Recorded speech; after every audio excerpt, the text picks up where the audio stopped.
తలలు వంచినట్లయితే ప్రార్థన చేసుకుందాం. పరిశుద్ధుడా, ప్రేమ నమ్మకం కలిగిన మా కన్న తండ్రి, మీ ఘనమైన ఉన్నతమైన మహోన్నతమైన నామమునకు వందనములు, స్తుతులు, స్తోత్రములు తండ్రి.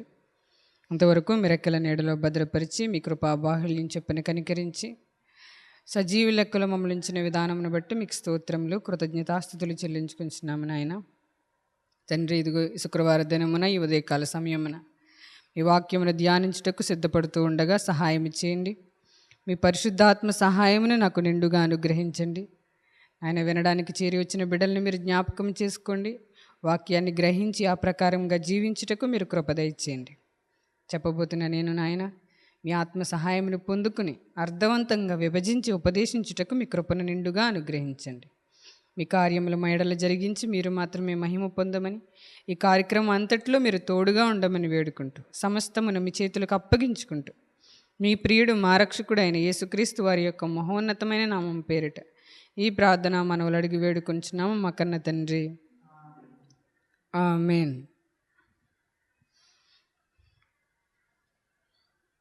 మరొకసారి దేవాది దేవునికి మన రక్షకుడైన యేసుక్రీస్తు ప్రభువారి నామంలో మహిమ ఘనత ప్రభావములు కలుగునుగాక, ఆమేన్. కూడి వచ్చిన సహోదరి సహోదరులందరికీ, వాక్యం వినడానికి చేరి వచ్చిన ప్రతి బిడ్డకి ప్రభు పేరట నా వందనములు. దేవుడు మనల్ని ఎంతగానో ప్రేమిస్తున్నారు. ఆయన కృపను ఎల్లప్పుడూ మనకి నిండుగా అనుగ్రహిస్తున్నారు. ఈ దినము మనం ఒక అంశంని గురించి మాట్లాడుకుందాం. మరి నేడు ఉన్న పరిస్థితులను బట్టి ఇశ్రాయేలీలు దేవుని యొక్క పిల్లలు, దేవుడు ఏర్పాటు చేసుకున్న జనాంగము. అటువంటి ఇశ్రాయేలీలు నేడు చాలా భయంకరమైన పరిస్థితిలో ఉన్నారు. యుద్ధాలు, గొడవలు, అల్లర్లతో ఉన్నారు.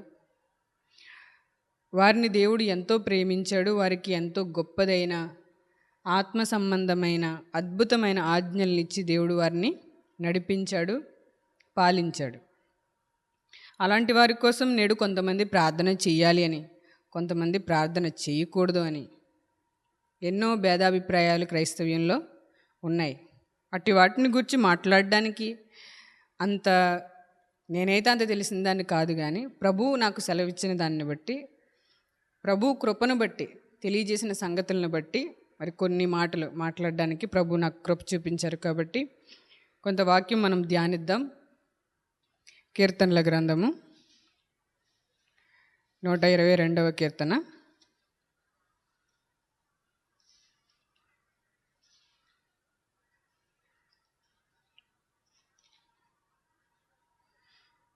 కీర్తనల గ్రంథము 122వ కీర్తన 6-7 వచనములు. యెరూషలేము యొక్క క్షేమము కొరకు ప్రార్థన చేయుడి. యెరూషలేమా, నిన్ను ప్రేమించి వారు వర్ధిల్లుదురు. నీ ప్రాకారములలో నెమ్మది కలుగునుగాక, నీ నగరులలో క్షేమముండునుగాక.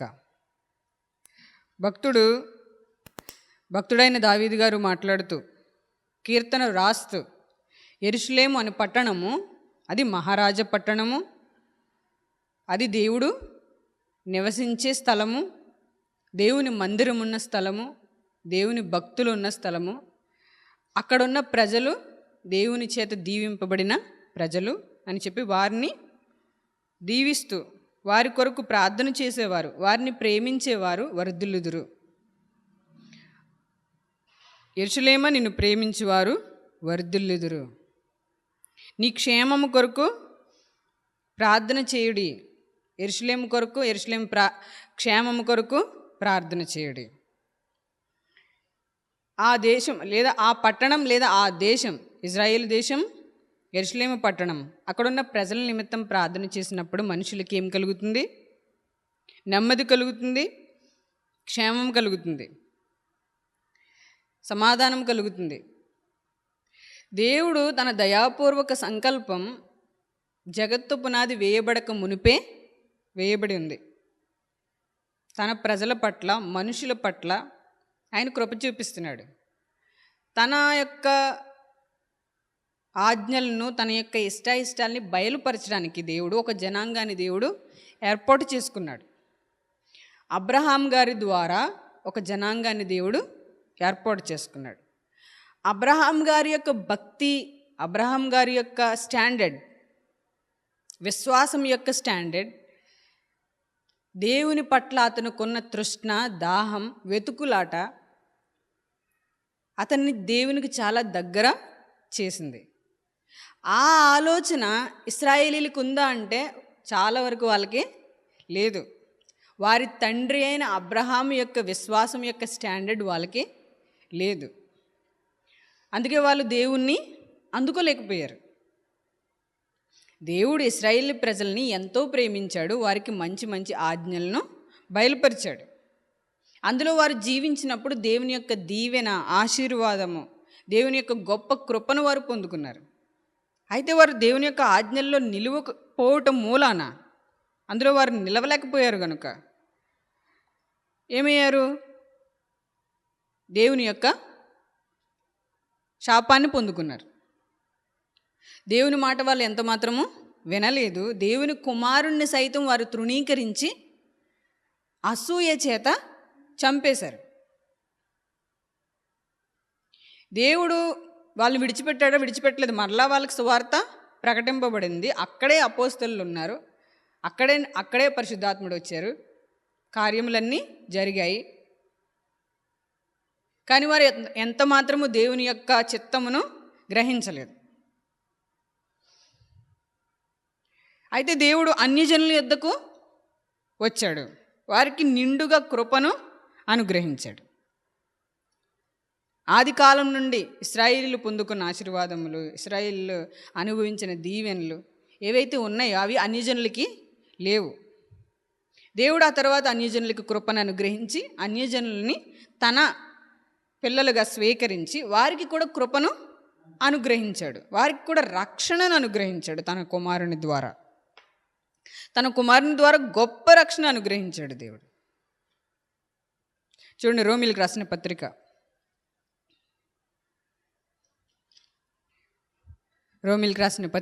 11వ అధ్యాయము.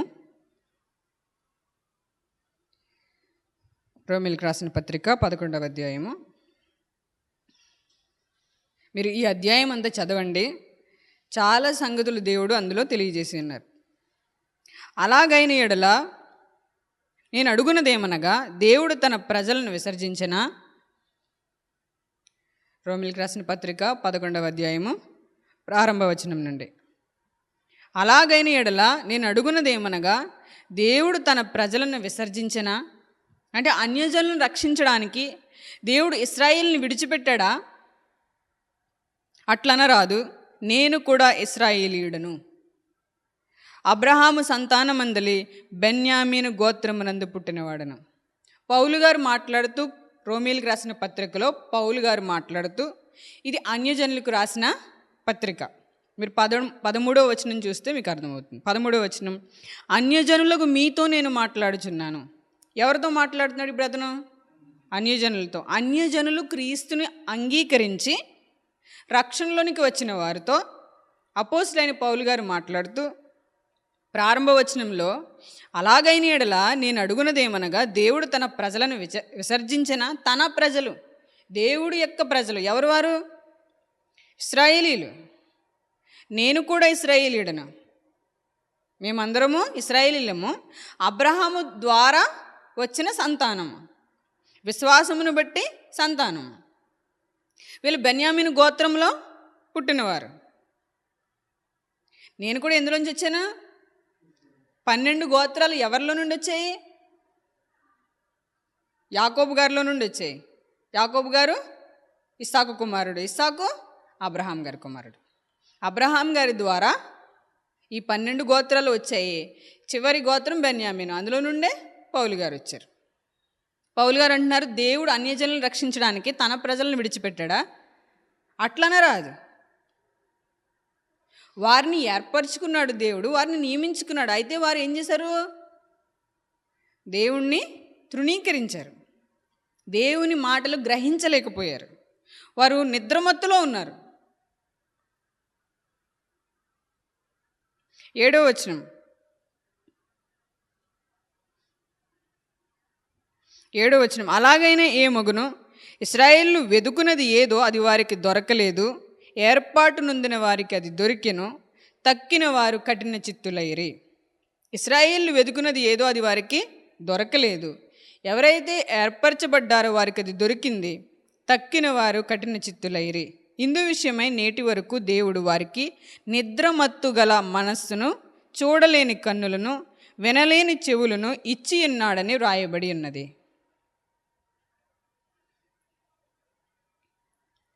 దేవుడు ఇశ్రాయేలు వెతుకున్నది ఏదో అది వారికి దొరకలేదు. ఇశ్రాయేలుకి దేవుడు దొరకలేదు. ఏర్పాటు నొందిన వారికి దొరికాడు. తక్కిన వారు కఠిన చిత్తులైపోయారు. ఇందు విషయమై నేటి వరకు దేవుడు వారికి నిద్రమత్తు గల మనస్సు, వాక్యం ప్రకటింపబడుతున్న గ్రహించలేని స్థితి, గ్రహించలేని మనసు, మందమైపోయిన మనస్సు, విచారాలతో, ఐహిక విచారాలతో మత్తులైపోయి లోక సంబంధమైన విషయాల మీద దృష్టి నిలిపి దేవుణ్ణి గ్రహించలేని స్థితి, వినలేని చెవులు. వారి భోజనం వారికి ఉరిగాను, బోనుగాను, ఆటంకముగాను, వారి క్రియలకు ప్రతిఫలముగాను ఉండునుగాక. వారు చూడకుండునట్లు వారి కన్నులకు చీకటి కమ్మునుగాక. వారి వీపు ఎల్లప్పుడూ వంగిపోవునుగాక. వంగిపోవునట్లు చేయుము అని దావీదు చెప్పుచున్నాడు. అంటే దేవుణ్ణి ఎవరైతే నమ్మరో, దేవుణ్ణి ఎవరైతే విశ్వసించరో, దేవుని తట్టు ఎవరైతే తిరగరో వాళ్ళు ఏమైపోతున్నారు? వాళ్ళ భోజనం వాళ్ళకి ఏమైపోతుంది? ఊరైపోతుంది. దేవుడు వాళ్ళకి బోనుగాను, ఆటంకముగాను, వారి క్రియలకు ప్రతిఫలముగా ఉండును. వారు చూడకుండానట్లు వారి కన్నులకు చీకటి, వీపునకు ఎల్లప్పుడూ వంగిపోవును. అంటే వాళ్ళు దేవుని యందు విశ్వాసం ఉంచలేదు కాబట్టి వాళ్ళకి భోంచేసినా తప్పే, ఏదైనా పని చేసినా తప్పే. వాళ్ళకి ఆజ్ఞలు ఇవ్వబడ్డాయి కాబట్టి ఇది చేయలేదు కాబట్టి ఈ సమస్య వచ్చింది, అది చేయలేదు కాబట్టి ఆ సమస్య వచ్చింది అని చెప్పి అది చేసి ఇది చేసి ఇది చేసి అది చేసి వాళ్ళు ఎవరిని వెతకట్లేదు? దేవుని వెతకట్లేదు. దేవుణ్ణి వాళ్ళు తెలుసుకోవట్లేదు. దేవుణ్ణి వాళ్ళు ఎలా వెతికారు? క్రియల మూలంగా వెతికారు. అదే రోమీయులకు రాసిన పత్రిక 10వ అధ్యాయము 2వ వచనం.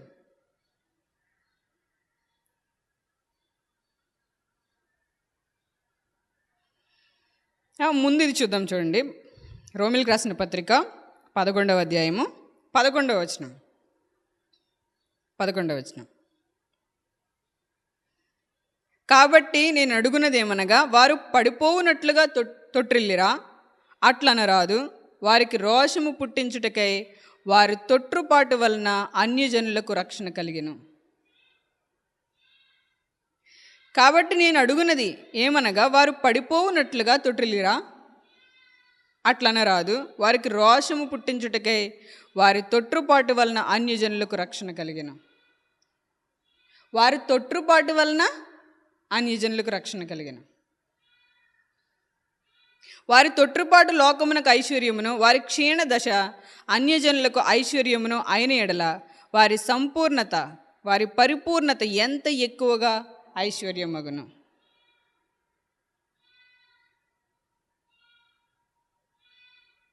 ఇశ్రాయేలు తొట్టిల్లితేనే ఎంత ఆశీర్వాదం అయితే, వారు దేవునికి విధేయత చూపిస్తే ఎంత ఆశీర్వాదము. ప్రశ్నిస్తున్నాడు భక్తుడు. వారు దేవుణ్ణి వెతకలేదు. వెతికినా ఎలా వెతికారు? క్రియల మూలంగా వెతికారు. ఆ మాట చూద్దాం, చూడండి. రోమీయులకు రాసిన పత్రిక 9వ అధ్యాయము 30వ వచనం.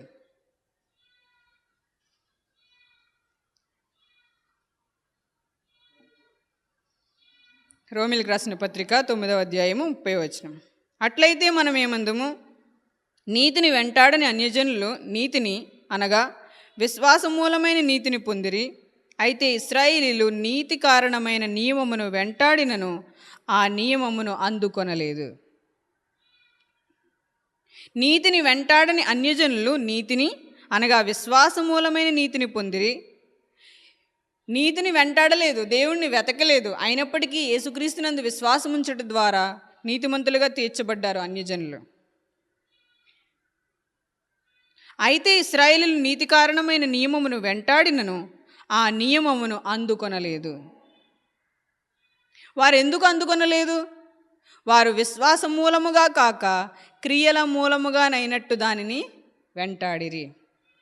విశ్వాస మూలముగా దాన్ని వెంటాడలేదు, క్రియల మూలముగా దాన్ని వెంటాడిరి. అందుకే వారు దాన్ని పొందుకోలేకపోయారు.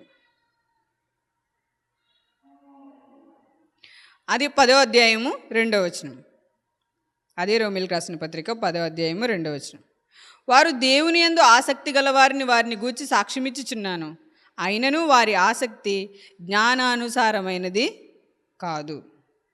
ఏలయనగా వారు దేవుని నీతిని ఎరుగక తమ స్వనీతిని స్థాపింపబూనుకొనుచు దేవుని నీతికి లోబడలేదు. వారు దేవుని యందు ఆసక్తి గల వారిని గూర్చి సాక్ష్యమిచ్చుచున్నాను. దేవుని యందు ఆసక్తి గల వారిని గూర్చి సాక్ష్యమిస్తున్నాను. వాళ్ళకి దేవుడంటే ఇష్టమే, దేవుణ్ణి వెతుకుచున్నారు, దేవుడి కోసం బ్రతకాలని ఆశపడుతున్నారు. కానీ అది జ్ఞానానుసారమైనది కాదు, ఆత్మను రక్షించుకునేది కాదు, దేవుని చిత్తాన్ని నెరవేర్చేది కాదు, దేవుని కొరకు బ్రతకాలనుకున్నది కాదు. ఇశ్రాయేలుకి ఇచ్చిన ఆజ్ఞలలో నిన్ను వలె నీ సహోదరుని ప్రేమించమన్న ఆ భావాన్ని వాళ్ళు విడిచిపెట్టారు. సత్యాన్ని వాళ్ళు గ్రహించలేదు. ఇది చేస్తే ఇది వస్తుందేమో, అది చేస్తే అది వస్తుందేమో, అలా ఉండాలేమో, ఇలా ఉండాలేమో అని ఆజ్ఞల్లో పడిపోయారు తప్ప ఆ ఆజ్ఞలు దేవుడు ఎందుకు ఇచ్చాడు, ఎలా ఉండడానికి కోసం ఇచ్చాడు, మనం అలా ఉన్నప్పుడు మనకి ఏం కలుగుతుంది అనే గ్రహింపు వాళ్ళకి లేదు. అందుకే దేవుడు అన్నాడు, వారు జ్ఞానానుసారంగా దేవుణ్ణి వెతకలేదు. జ్ఞానానుసారమైన, దైవ జ్ఞానానుసారమైన వెతుకులాట కాదు అది. ఏలయనగా వారు దేవుని నీతిని ఎరుగక, దైవ నీతిని ఎరుగక తమ స్వనీతిని స్థాపింపబూనుకొనుచు దేవుని నీతికి లోబడలేదు. స్వనీతిని స్థాపించారు. తమ క్రియలను బట్టి, తమ పనులను బట్టి, మేము చేసాం, ఇంత చేసాం, ఇలా చేసాం, మేము కాబట్టి చేసాం, మేము అబ్రహాం సంతానం, మేము దేవుని ప్రజలం, మాకు మోషే ధర్మశాస్త్రాన్ని ఇచ్చాడు, మేము దేవుని చేత ఏర్పాటు చెందిన ప్రజలము అని గొప్పగా చెప్పుకుంటున్నారు తప్ప, తమ స్వనీతిని స్థాపింపబూనుకొనుచున్నారు తప్ప దైవ నీతిని ఎరుగలేదు, దేవుని ఆజ్ఞలను గ్రహించలేదు, సహోదరులను ప్రేమించలేదు.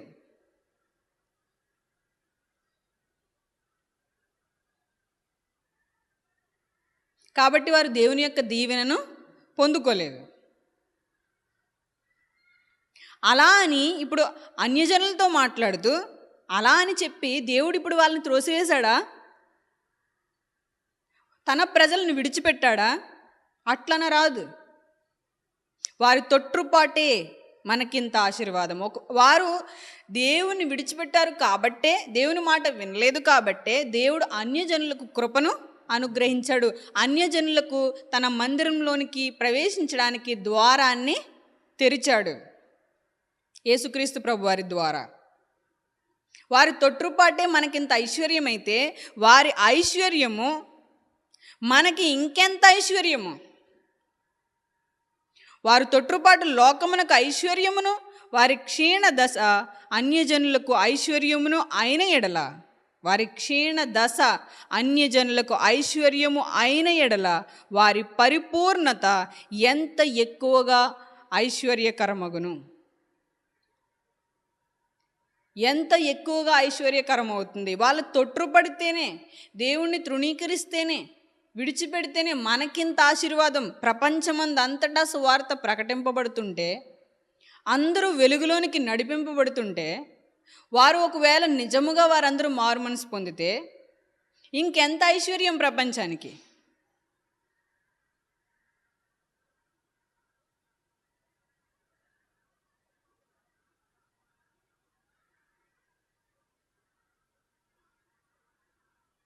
ఇదే 11వ అధ్యాయము 20-21 వచనం. 11వ అధ్యాయము 20-21 వచనం. మంచిది, వారు అవిశ్వాసమును బట్టి విరిచివేయబడిరి, నీవైతే విశ్వాసమును బట్టి నిలిచి ఉన్నావు. గర్వింపక భయపడుము, దేవుడు స్వాభావికమైన కొమ్మలను విడిచిపెట్టని ఎడల నిన్నును విడిచిపెట్టడు. అంటే అన్యజనులుగా ఉండి రక్షింపబడిన వారు ఇశ్రాయేలీయుల్ని ఏం చేస్తున్నారు? దేవుడు మిమ్మల్ని విడిచిపెట్టేశాడు, మమ్మల్ని ఎంచుకున్నాడు, మమ్మల్ని ఏర్పాటు చేసుకున్నాడు, ఇప్పుడు మేము దేవుని పిల్లలము అని ఎవరైతే గొప్పగా చెప్పుకుంటున్నారో వాళ్ళతో మాట్లాడుతూ పౌలు గారు అంటున్నారు, మంచిది, వారు అవిశ్వాసమును బట్టి విరిచివేయబడిరి. వారు జ్ఞానానుసారంగా వెతకకుండా క్రియల మూలంగా వెతికి స్వనీతిని స్థాపించారు కాబట్టి దేవుడు వాళ్ళని విడిచిపెట్టాడు. విశ్వాసంతో వారు వెతకలేదు కాబట్టి వాళ్ళని ఒక చెట్టు కొమ్మలతో పోల్చి, ఒలీవ చెట్టు కొమ్మలతో పోల్చి వాళ్ళని విరిచేశాడు. ఒక చెట్టుకి కొమ్మలుంటే ఆ కొమ్మలు ఫలించకపోతే ఎలా విరిచేస్తామో అలాగనే వారు దేవుని యందు విశ్వాసం ఉంచలేదు కాబట్టి వారిని విరిచివేసి అన్యజనుల్ని అంటుకట్టాడు. ఇప్పుడు ఈ అన్యజనులు ఇశ్రాయేలీల మీద ఉప్పొంగితే, ఇశ్రాయేలీల మీద తమను తాము గొప్ప చేసుకుంటే ఏమంటున్నాడు భక్తుడు? గర్వింపక భయపడుము. వారు అవిశ్వాసమును బట్టి విరిచివేయబడ్డారు, క్రియల మూలంగా అతిశయించారు కాబట్టి అవిశ్వాసమును బట్టి విరిచివేయబడ్డారు. ఇప్పుడు నువ్వు కూడా మేమేదో గొప్పగా ఉన్నామని, మేమేదో గొప్ప చేశామని, మేము అంటుకట్టబడ్డామని నువ్వు అనుకుంటే గనక గర్వింపక భయపడు. వారిని స్వభావ సిద్ధమైన కొమ్మల్ని విరిచేసి విశ్వాసమును బట్టి నిన్ను అంటుకడితే నువ్వు కూడా ఇప్పుడు అతిశయిస్తే ఏం చేస్తాడు దేవుడు? గర్విస్తే నిన్ను కూడా విరిచేయగలడు. కాబట్టి గర్వింపక భయపడుము. దేవుడు స్వాభావికమైన కొమ్మల్ని విడిచిపెట్టని ఎడల నిన్నును విడిచిపెట్టడు. ఆ చెట్టుకి స్వాభావికంగా వచ్చిన కొమ్మల్నే ఊరుకోలేదు, విరిచేశాడు. అంటుకట్టబడిన మనమెంత? కాబట్టి గర్వింపక భయపడుము. 25వ వచనం చాలా ముఖ్యమైన వచనం, అందరూ కూడా చూడాలి. రోమీయులకు రాసిన పత్రిక 11వ అధ్యాయము 25వ వచనం. సహోదరులారా, మీ దృష్టికి మీరే బుద్ధిమంతులమని అనుకొనుకుండునట్లు ఈ మర్మము మీరు తెలుసుకొని కోరుచున్నాను. అదేమనగా అన్యజనులు ప్రవేశము సంపూర్ణమగు వరకు ఇశ్రాయేలునకు కఠిన మనస్సు కొంత మట్టుకు కలిగెను. అన్యజనుల ప్రవేశము సంపూర్ణమగు వరకు ఇశ్రాయేలునకు కఠిన మనస్సు కొంత మట్టుకు కలిగెను. అంటే అన్యజనులు ప్రవేశము సంపూర్ణమగు వరకు, అన్యజనులు అందరూ వచ్చేంత వరకు ఇశ్రాయేలుకి కఠిన మనస్సు కొంత మట్టుకు కలిగెను. అంటే ఇశ్రాయేలులో ప్రవేశం ఉందా లేదా? ఉంది. వారు ప్రవేశించినప్పుడు విమోచకుడు సియోనులో నుండి వచ్చి యాకోబులో నుండి భక్తిహీనతను తొలగించును. విమోచకుడు సియోనులో నుండి వచ్చి యాకోబులో నుండి భక్తిహీనతను తొలగించును. నేను వారి పాపములను పరిహరించినప్పుడు నా వలన వారికి కలుగు నిబంధన ఇదియే అని వ్రాయబడినట్టు ఇశ్రాయేలు జనులందరూ రక్షింపబడుదురు. దేవుని యొక్క నిబంధన, దేవుని యొక్క చిత్తము నెరవేర్చబడినట్లు అన్యజనుల ప్రవేశము సంపూర్ణమైన తరువాత ఇశ్రాయేలీల యొక్క ప్రవేశము జరుగుతుంది. ఇశ్రాయేలు జనులందరూ రక్షింపబడుదురు. వారు కూడా రక్షణలోనికి వస్తారు. వారు పాపము చేశారు, తృణీకరింపబడ్డారు. అయితే వారు ఇప్పుడు అవిధేయత స్థితిలో బంధింపబడి ఉన్నారు.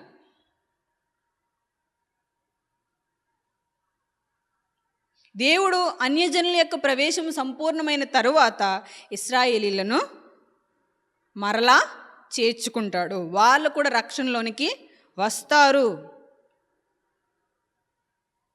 26, 27, 28, 29, 30, 31, 32 ఇవన్నీ ఈ పేరా అంతా చూడండి. 28 నుండి 32 వరకు వాళ్ళని దేవుడు అవిధేయత స్థితిలో బంధించాడు. ఇంతకుముందు నేను ఈ విషయాలన్నీ చెప్పేశాను, మరలా అర్థం కావడానికి మరలా చెప్తున్నాను. సువార్త విషయమైతే వారు మిమ్మును బట్టి శత్రువులు కానీ, ఏర్పాటు విషయమైతే పితరులను బట్టి ప్రియులై ఉన్నారు. ఏలయనగా దేవుడు తన కృపావరముల విషయంలోనూ పిలుపు విషయంలోనూ పశ్చాత్తాపపడడు. మీరు గతకాలమందు దేవునికి అవిధేయులయుండి ఇప్పుడు వారి అవిధేయతను బట్టి కరుణింపబడితిరి. అటువలనే మీ ఎడల చూపబడిన కరుణను బట్టి వారును ఇప్పుడు కరుణ పొందు నిమిత్తము ఇప్పుడు వారు అవిధేయులై ఉన్నారు. అందరి ఎడల కరుణ చూపవలనని దేవుడు అందరినీ అవిధేయతా స్థితిలో మూసివేసి బంధించి ఉన్నాడు. అందరినీ కరుణింపవలనని, అందరి ఎడల కరుణ చూపవలనని దేవుడు అందరినీ అవిధేయతా స్థితిలో బంధించి మూసివేసి ఉన్నాడు. అందరినీ కరుణిస్తాడు దేవుడు, అందరినీ చేర్చుకుంటాడు. ఏ జనములో నుండైనా, ఏ ప్రజలో నుండైనా, ఏ జాతిలో నుండైనా క్రీస్తునందు విశ్వాసముంచిన వారిని దేవుడు తన పిల్లలుగా చేర్చుకుంటున్నాడు, తన ప్రజలుగా స్వీకరిస్తున్నాడు, తన సంఘములో చోటు ఇస్తున్నాడు. ప్రతి ఒక్కరికి, ఎట్టివారైనా ఎవరైనా, భూమి మీద ఉన్న ప్రతి మనిషి. అందుకే అందరూ అంతటా మారు మనసు పొందవలనని ఆయన ఆజ్ఞాపించుచున్నాడు. అందరి ఎడల కరుణ చూపవలనని దేవుడు అందరినీ అవిధేయతా స్థితిలో మూసివేసి బంధించి ఉన్నాడు. కాబట్టి నీవు నిలిచి ఉండునట్లు గర్వింపక భయపడుము. దేవుని ఎడల భయభక్తులు కలిగి ఉండము. వారి తొట్టుపాటే మనకి రక్షణనిచ్చింది. మరి వారు నిలబడితే మనకెంత ఐశ్వర్యం అవుతుంది. దేవుడు తన ప్రజలను విసర్జింపలేదు, దేవుడు తన ప్రజలను విడిచిపెట్టలేదు. వారిని మనకు రక్షణ కలుగునట్లు వారిని అవిధేయత స్థితిలో బంధించి ఉంచాడు. ఆహా దేవుని బుద్ధి జ్ఞాన బాహుల్యము. 33వ వచనం. ఆహా దేవుని బుద్ధి జ్ఞానముల బాహుల్యము ఎంతో గంభీరము. ఆయన తీర్పులు శోధింపనెంతో అవశ్యములు. ఆయన మార్గములెంతో అగమ్యములు. ప్రభువు మనస్సు ఎరిగిన వాడెవడు? ఆయనకు ఆలోచన చెప్పినవాడు ఎవడు? ముందుగా ఆయనకిచ్చి ప్రతిఫలము పొందగలవాడెవడు? ఆయన మూలమునను, ఆయన ద్వారాను, ఆయన నిమిత్తమును సమస్తమును కలిగి ఉన్నవి. యుగముల వరకు ఆయనకు మహిమ కలుగునుగాక. ఆమేన్. ఆయన మూలమునను, ఆయన ద్వారాను, ఆయన నిమిత్తమును సమస్తమును కలిగి ఉన్నవి. ఆయన కోసం, సమస్తము ఆయన కోసం, మనము కూడా ఆయన కోసమే. ఆయన మూలముగాను, ఆయన ద్వారాను, ఆయన నిమిత్తమును సమస్తమును కలిగి ఉన్నవి. ఆయన ఇష్టం, ఆయన చిత్తం, ఆయన కోసం, ఆయనకు నచ్చినట్లు ఆయన ఏర్పాటు చేసుకుంటాడు. ఎవరిని ఎక్కడ ఎప్పుడు ఎలా రక్షించుకుంటాడో ఆయన ఇష్టం. ఎవరిని ఎటు నడిపిస్తాడో ఆయన ఇష్టం. ఎవరిని ఎక్కడ పిలుచుకుంటాడో ఆయన ఇష్టం. అందుకే భక్తుడు అన్నాడు, ఆహా దేవుని బుద్ధి జ్ఞానముల బాహుల్యము ఎంతో గంభీరము. మనుషుల్లో ఒకరికొకరికి తారతమ్యాలు లేకుండా, హెచ్చు తగ్గులు లేకుండా, భేదాభిప్రాయాలు లేకుండా సమానత్వాన్ని కనుపరచాలని దేవుడు కోరుచున్నాడు. శత్రువే లేకుండా సహోదరుని ప్రేమించుట, శత్రువుని కూడా ప్రేమించుట, అవిధేయుల్ని ప్రేమించుట, అసహించుకున్న వారిని ప్రేమించుట, తోలనాడిన వారిని ప్రేమించుట, త్రోసివేసిన వారిని ప్రేమించుట, చివరికి మన రక్షకుడైన యేసుక్రీస్తు ప్రభువారు తనని చంపేవారిని కూడా ప్రేమించి చూపించాడు. ప్రాణం పెట్టి ప్రేమ ఎట్టిదో చూపించాడు. అందరినీ ప్రేమిస్తున్నాడు. అందరూ అంతటా మారు మనసు పొందవలనని కోరుచున్నాడు.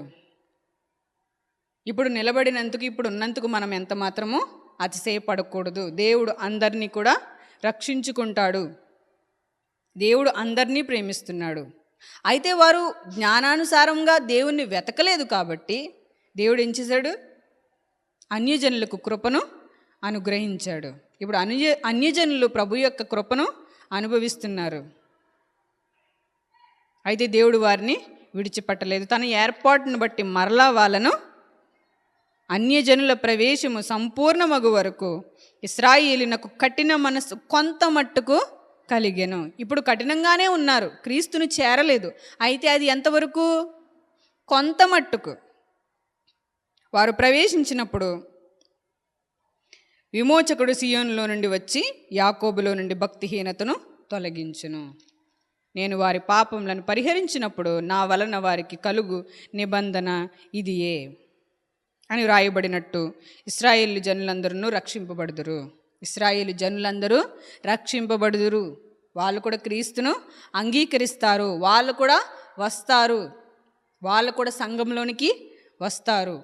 కాబట్టి మనం ఎంత మాత్రము ఉప్పొంగకూడదు, గర్వింపకూడదు, దేవునికి భయపడాలి. వాళ్ళే అసలైన పిల్లలు. వాళ్ళు తప్పు చేస్తేనే దేవుడు ఊరుకోలేదు. మనం తప్పు చేస్తే అస్సలు ఊరుకోడు. ఎందుకంటే మనం కేవలం అంటు కట్టబడిన కొమ్మలమే, వారు స్వాభావికమైన కొమ్మలు. కాబట్టి ఇశ్రాయేలీలైనా అన్యజనులైనా ఎవరైనా యేసుక్రీస్తు పేరట ప్రార్థన చేస్తే వారు ఏమవుతున్నారు? రక్షింపబడుచున్నారు. యేసుక్రీస్తే దేవుడు, ఆయనే దేవుని యొక్క కుమారుడు, నా పాపముల కొరకు ప్రాణం పెట్టాడు, ఆయన యందు విశ్వాసం ఉంచడం ద్వారా నేను నీతిమంతుడిగా తీర్చబడుచున్నాను అని ఎవరైతే యేసుక్రీస్తు ప్రభు అని తన నోటితో ఒప్పుకుంటారో వారందరినీ దేవుడు ఏం చేస్తున్నాడు? రక్షిస్తున్నాడు. మరణము నుండి, దాసత్వము నుండి, పాపము నుండి విడిపించి పరిశుద్ధులుగా తీర్చి పునరుద్ధాన శక్తిని అనుగ్రహిస్తున్నాడు. ఆయన వచ్చినప్పుడు, యేసుక్రీస్తు ప్రభు వారు వచ్చినప్పుడు ఎవరైతే ఆయన యందు విశ్వాసం ఉంచారో వారందరినీ తండ్రి సన్నిధికి తీసుకెళ్తాడు. ఇటు నమ్మకంతో ఎవరైతే బ్రతుకుతున్నారో వారందరినీ దేవుడు తన సంఘంలోనికి చేర్చుకున్నాడు, తన పిల్లలుగా స్వీకరించాడు, వారికి కృప అనుగ్రహిస్తున్నాడు. కృపలోనికి వచ్చిన వారు అందరూ ఏం చేయాలి? ప్రతి ఒక్కరిని ప్రేమించాలి, శత్రువుని కూడా ప్రేమించాలి, శోధనల్లో శ్రమల్లో సహించాలి, భరించాలి, అన్ని వేళలా అందరినీ ప్రేమించాలి. ఏ మనిషిని తృణీకరించకూడదు. ఏ మానవుడు తృణీకరింపబడినవాడు కాదు. ప్రతి ఒక్క మనిషి దేవుని యొక్క స్వరూపంలో సృజింపబడినవాడు. కాబట్టి ప్రతి ఒక్కరిని ప్రేమించాలి. ఎఫెసీయులకు రాసిన పత్రిక, ఎఫెసీయులకు రాసిన పత్రిక 2వ అధ్యాయము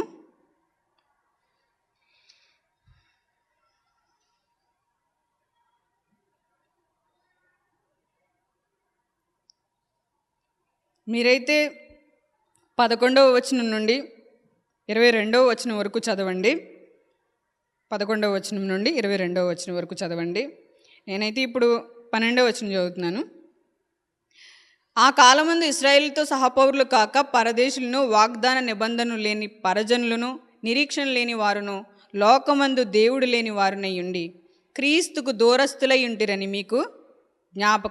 మీరు జ్ఞాపకం చేసుకునుడి. ఆ కాలమందు ఇశ్రాయేలుతో సహపౌరులు కాక పరదేశులను, వాగ్దాన నిబంధనలు లేని పరజనులను, నిరీక్షణ లేని వారును, దేవుడు లేని వారై ఉండి, దేవుడు లేనివారు, తల్లిదండ్రులు లేని వారిని ఏమంటారు? అనాథలు అంటారు. అలాగే దేవుడు లేని ప్రజలు అనాథలు, అన్యజనులు అనాథలుగా పడి ఉన్నారు. దేవుడు లేక, దేవుని నిబంధనలు లేక, ఆలోచన లేక, జ్ఞానం లేక, దేవుని యొక్క వెలుగు లేక వాళ్ళకి ఏమాత్రం ఏం లేవు, వాగ్దానములు లేవు, ఇశ్రాయేలుతో సహా పౌరసత్వం లేదు. వాళ్ళు పరదేశులుగాను, వాగ్దానం లేనివారుగాను, పరజనులుగాను, నిరీక్షణ లేదు. మాకు ప్రభువు ఉన్నాడు, మా పాపములు క్షమించే ప్రభు, మమ్మల్ని రక్షించే ప్రభు, మమ్మల్ని పాపం నుండి విడిపించే ప్రభు ఉన్నాడని వారికి నిరీక్షణ లేదు. ఈ పాప లోకము నుండి విడిపించి పవిత్రమైన పరలోకమునకు కొనిపోయే క్రీస్తున్నాడనే నిరీక్షణ వారికి లేదు. అన్యజనులకి రక్షణ లేదు. మనకు, అన్యజనులు అనగా మనం ఇప్పుడు క్రీస్తుని అంగీకరించాము. ఇప్పుడు క్రీస్తుని అంగీకరించని వారందరూ అన్యజనులు. ఎవరైతే అంగీకరిస్తారో వారిని తన పిల్లలుగా దేవుడు స్వీకరిస్తాడు. ఇశ్రాయేలుకి ఏమిచ్చాడు దేవుడు? పౌరసత్వం ఇచ్చాడు, వాగ్దానాలు ఇచ్చాడు, నిరీక్షణ ఇచ్చాడు, ఆజ్ఞలు ఇచ్చాడు, అన్నీ ఇచ్చాడు. కానీ అన్యజనులకి ఏమీ లేవు. ఎవరైతే ఇప్పుడు క్రీస్తునందు విశ్వాసం ఉంచారో వారందరినీ తన పిల్లలుగా చేర్చుకుంటున్నాడు. అందుకే ఉభయుల మధ్య గోడను పడగొట్టేశాడు. ఇశ్రాయేలీలకి, అన్యజనులకి ఏవేవి దూరపరిచాయో, వారికి ఇశ్రాయేలుకి ఏముండేది? శుభ్రం, వాళ్ళు శుభ్రంగా లేకపోతే సమస్య వాళ్ళకి, స్నానం చేయకపోతే సమస్య వాళ్ళకి, వారి భోజనమే వారికి ఉరి, వారి పనులే వాళ్ళని దేవునికి దూరం చేశాయి. వారి క్రియల మూలంగా దేవుణ్ణి వెతికారు, అందుకే వారు దేవుణ్ణి కనుగొనలేకపోయారు. అందుకే ఏం చెప్తున్నాడు ఇక్కడ, ఉభయుల మధ్య గోడను యేసుక్రీస్తు యొక్క శిలువ రక్తము ద్వారా పడగొట్టాడు. యేసుక్రీస్తు శిలువ ద్వారా, ఆయన కార్చిన రక్తము ద్వారా ఇప్పుడు మనం దేవునికి సమీపస్తులై ఉన్నాము. అన్యజనులకి ఇశ్రాయేలుకి ఉన్న మధ్య గోడను దేవుడు ఏం చేశాడు? పడగొట్టాడు. ధర్మశాస్త్రం అను గోడ, విధిరూపకమైన ఆజ్ఞలు గల ధర్మశాస్త్రమును తన శరీరమందు కొట్టివేయుట చేత మధ్య గోడను పడగొట్టాడు, ఉభయుల్ని ఏకము చేశాడు. 16వ వచనం, ఎఫెసీయులకు రాసిన పత్రిక 2వ అధ్యాయము 16వ వచనం. తన శిలువ వలన ఆ ద్వేషమును సంహరించి, ఇశ్రాయేలీయులకి అన్యజనులకి ఏముంది? ద్వేషమును దేవుడు శిలువ చేత సంహరించి దాని ద్వారా వీరిద్దరిని ఏక శరీరముగా చేసి దేవునితో సమాధానపరచవలనని ఈలాగు చేసెను. ఎలాగు చేసెను? దేవుడు తన కుమారుని ఈ లోకమునకు పంపించి శిలువ మీద పాపానికి మూల్యం చెల్లించి శిలువ రక్తము ద్వారా సంధి చేసి పాపాన్ని పూర్ణంగా నివారణ చేసి అటు అన్యజనుల్ని ఇటు ఇశ్రాయేలుని ఇద్దరిని ఏం చేశాడు? దేవుడు కలిపాడు. ఎవరి ద్వారా? క్రీస్తు ద్వారా, శిలువ వలన, యేసుక్రీస్తు ప్రభువారి ద్వారా ఇరువురిని కలిపి ఏం చేశాడు? ఉభయుల్ని ఏకము చేశాడు. ఒక్క నూతన ఆత్మగా, ఒక్క నూతన పురుషునిగా చేయడానికి ఇలాగు చేశాడు దేవుడు. గనుక ఆయనయే మనకు సమాధానకారకుడై ఉన్నాడు. మరియు ఆయన వచ్చి దూరస్తులైన మీకును సమీపస్తులైన వారికిని సమాధాన సువార్తను ప్రకటించెను. 18వ వచనం, ఆయన ద్వారానే మనము ఉభయులము ఒక్క ఆత్మయందు తండ్రి సన్నిధికి చేరగలిగి ఉన్నాము. ఒక్క ఆత్మయందు తండ్రి సన్నిధికి చేరగలిగి ఉన్నాము ఉభయులము. పరిశుద్ధాత్మ ద్వారా, యేసుక్రీస్తు రక్తము ద్వారా మనల్ని సమీపస్తులుగా చేశాడు.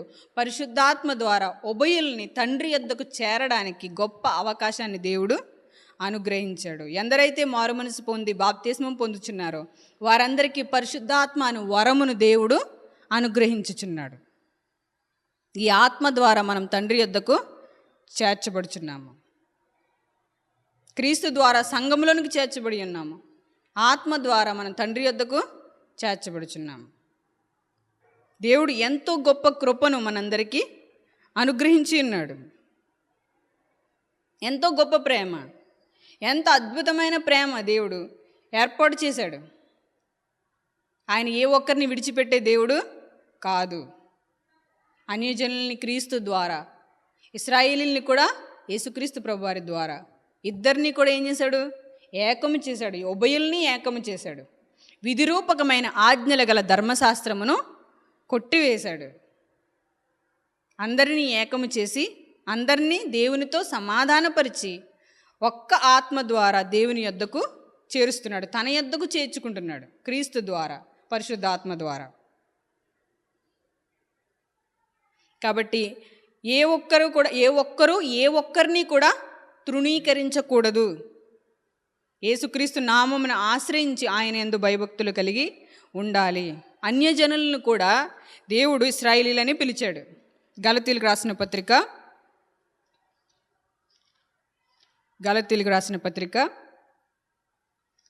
6వ అధ్యాయము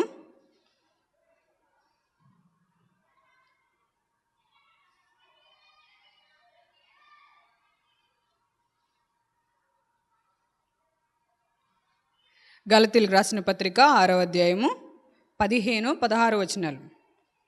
కొత్త సృష్టి పొందుటయే గాని సున్నతి పొందుటయందు ఏమీ లేదు, పొందకపోవుటయందు ఏమీ లేదు. ఈ పద్ధతి చొప్పున నడుచుకుని వారందరికీ, అనగా దేవుని ఇశ్రాయేలునకు సమాధానమును కృపయు కలుగునుగాక. దేవుని ఇశ్రాయేలునకు అనగా ఆత్మ సంబంధమైన ఇశ్రాయేలీలు. ఎవరు? క్రీస్తునందు విశ్వాసముంచి దేవుని ఇష్టానుసారంగా జీవించే వారిని దేవుడు అంటున్నాడు ఆత్మ సంబంధమైన ఇశ్రాయేలీలు. దేవుని ఇశ్రాయేలునకు సమాధానమును కృపయు కలుగునుగాక.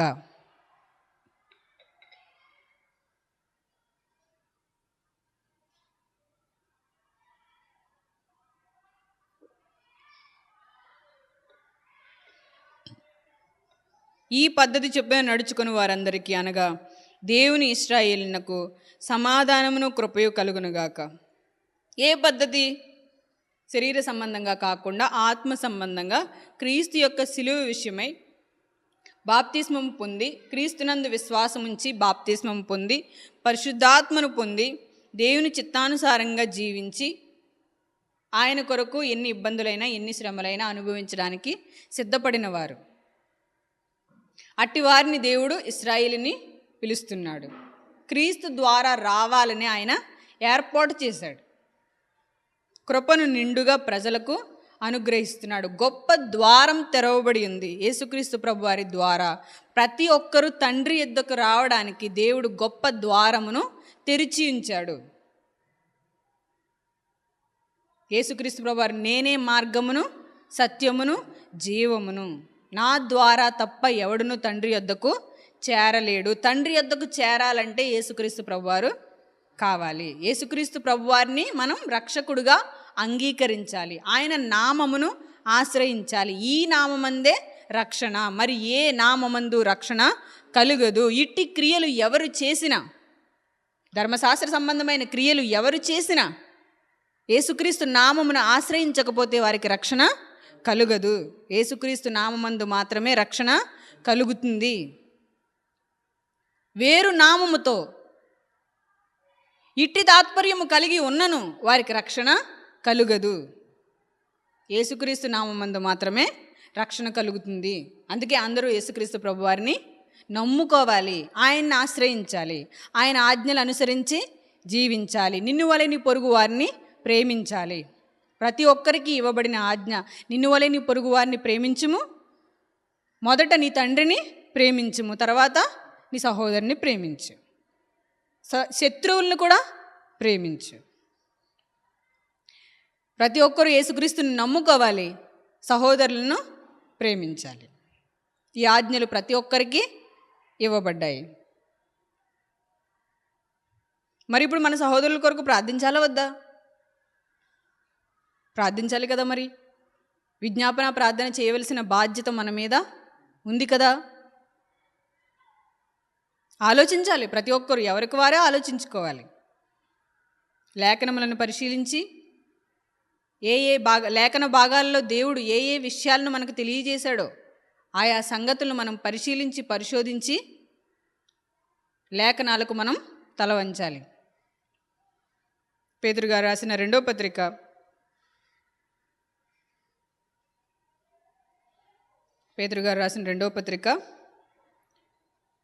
15వ వచనం. పేతురు గారు రాసిన రెండవ పత్రిక 3వ అధ్యాయము 15వ వచనం. మరియు మన ప్రభు యొక్క దీర్ఘశాంతము రక్షణార్థమైనదని ఎంచుకునడి, అలాగూ మన ప్రియ సహోదరుడైన పౌలు కూడా తనకు అనుగ్రహింపబడిన జ్ఞానము చొప్పున మీకు రాసి ఉన్నాడు. వీటిని గూర్చి తన పత్రికలన్నింటిలో బోధించుచున్నాడు. అయితే వాటిలో కొన్ని సంగతులు గ్రహించుటకు కష్టమైనవి. కొందరు కొన్ని సంగతులను గ్రహించుచున్నారు, కొందరు కొన్ని సంగతులను గ్రహించటలేదు. కొందరికి కొన్ని లేఖనముల మీద అవగాహన ఉంది, కొందరికి కొన్ని లేఖనముల మీద అవగాహన లేదు. పౌలు గారు చెప్పే సంగతులట కొంతమందికి అర్థం కావట్లేదట. ఇప్పుడు పేతురు గారు చెప్పే సంగతులు, పౌలు గారు చెప్పే సంగతులు ఒక్కటే, ఆత్మ సంబంధమైన సంగతులే. కానీ కొంతమందికి అవి అర్థం కావట్లేదు. వీటిని విద్యావిహీనులను, అస్థిరులైన వారును, తక్కిన లేఖనములను అపార్థం చేసినట్టు తమ స్వకీయ నాశనమునకు అపార్థము చేయుదురు, వక్రముగా త్రిప్పుదురు. ఏవేవి ఒకవేళ పాపానికి చోటిచ్చినా, ధనమునకు చోటిచ్చినా, లోక సంబంధమైన ఆలోచనలకి చోటిచ్చినా వాక్యము ఏమవుతుంది? అర్థం కాదు, గ్రహింపు ఉండదు. కొందరు లేఖనములను తమ స్వప్రయోజనం కొరకు ఏం చేస్తున్నారు? వక్రముగా త్రిప్పుతున్నారు. కాబట్టి మన ప్రియ సహోదరుడైన పౌలు కూడా వీటిని గూర్చి చెప్పుచున్నాడు, జాగ్రత్త పడమని, దేవుని యొక్క ఉగ్రత వస్తుందని జాగ్రత్త పడమని, ప్రతి ఒక్కరిని ప్రేమించమని, పాపము నుండి దూరముగా ఉండమని, పరిశుద్ధంగా బ్రతకమని,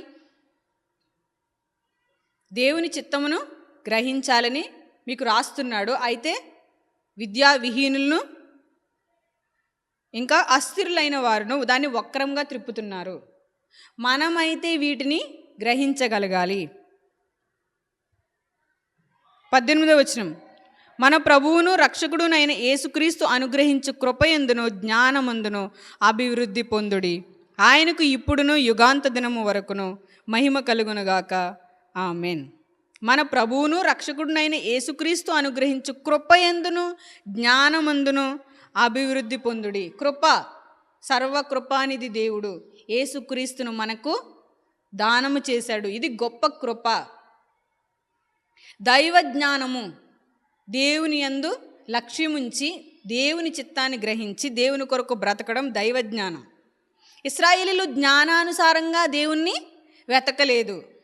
అది స్వనీతి సంబంధమైన జ్ఞానము. ఇది దైవనీతికి సంబంధించిన జ్ఞానము. దైవనీతికి సంబంధించిన జ్ఞానము క్రీస్తును మనకి అనుగ్రహిస్తుంది, క్రీస్తు మార్గంలో మనల్ని నడిపిస్తుంది, దేవుని సన్నిధికి తీసుకెళ్తుంది. అయితే ఇశ్రాయేలీయులు స్వనీతిని స్థాపింపబూనుకున్నారు కాబట్టి దేవుడు వారిని అవిధేయతలో మూసి ఉంచాడు. వారు తొట్రుపడ్డారు.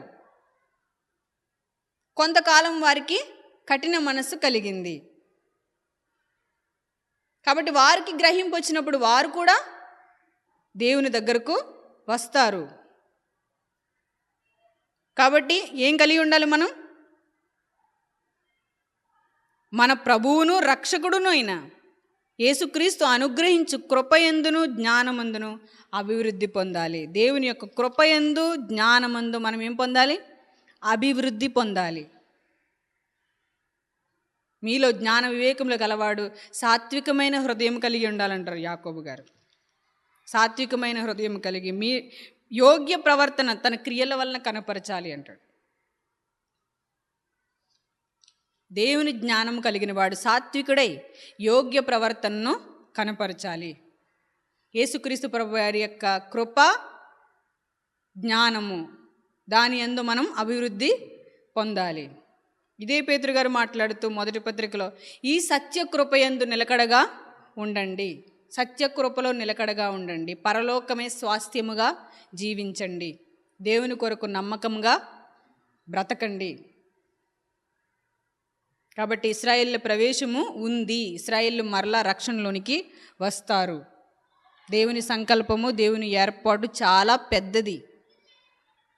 ఇంకా మనం దీని గురించి పరిశీలించడానికి చాలా సంగతులు ఉన్నాయి. అయితే అన్ని సంగతులు మాట్లాడడానికి మనకు సమయం సరిపోదు కాబట్టి కొన్ని సంగతులను మాత్రమే మాట్లాడడం జరిగింది. కాబట్టి దేవుని ఏర్పాటు, దేవుని సంకల్పం మనం గ్రహించాలి. దేవుని లక్షణములు మనం ధరించాలి. దేవుని యొక్క కుమారులుగా మనం ప్రవర్తించాలి. ప్రతి ఒక్కరితో ప్రేమ కలిగి, సఖ్యత కలిగి, ఐక్యత కలిగి నడుచుకోవాలి. దుష్టుణ్ణి జయించాలి. అపవాది యొక్క మాయలోనికి ఎంత మాత్రము వెళ్ళకూడదు. అపవాదిని ఓడించాలి, అపవాదిని చితకదొక్కాలి, అపవాది క్రియలను లయపరచాలి, దేవుని కార్యములను జరిగించాలి. పాప సంబంధమైన కార్యములు జరిగించక పరిశుద్ధమైన కార్యములను జరిగించాలి. దేవుని కొరకు ఉన్నతముగా జీవించాలి. కాబట్టి ఆయనకు ఆలోచన చెప్పువాడు ఎవడు? ఆయనకిచ్చి మరలా తీసుకునేవాడు ఎవడు? ఆయన బుద్ధి జ్ఞాన బాహుళ్యము ఎంతో గంభీరము. ఆయన అడుగు జాడలు పట్ట నశక్యము. ఆయన ప్రేమ ఎంతో గొప్పది. కాబట్టి ఆ ప్రేమను మనం గ్రహించి అట్టి ప్రేమ గలవారమై లోకానికి వెలుగుగా మనం ఉండాలి. అట్టి ధన్యత దేవుడు మనందరికీ అనుగ్రహించునుగాక. తలలో వంచండి, ప్రార్థన చేసుకుందాం. పరిశుద్ధుడా, ప్రేమ నమ్మకం కలిగిన మా కన్న తండ్రి, మీ ఘనమైన ఉన్నతమైన మహోన్నతమైన నామమునకు వందనములు, స్తుతులు, స్తోత్రములు తండ్రి. అయ్యా, మరి మీ మాటలు నాయన ప్రభా అర్థవంతముగా తెలియజేశానని నమ్ముచున్నాను నాయన. మరి ఎవరికైనా అర్థం కాకపోతే మీ ఆత్మ సహాయంతో ప్రభా అర్థం చేయండి, కనికరించండి, కృప చూపించండి.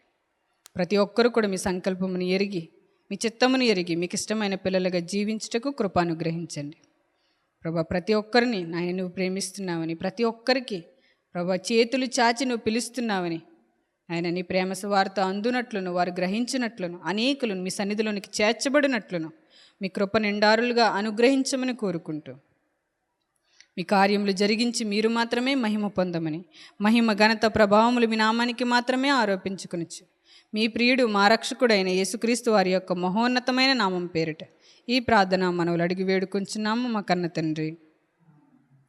ఆమేన్.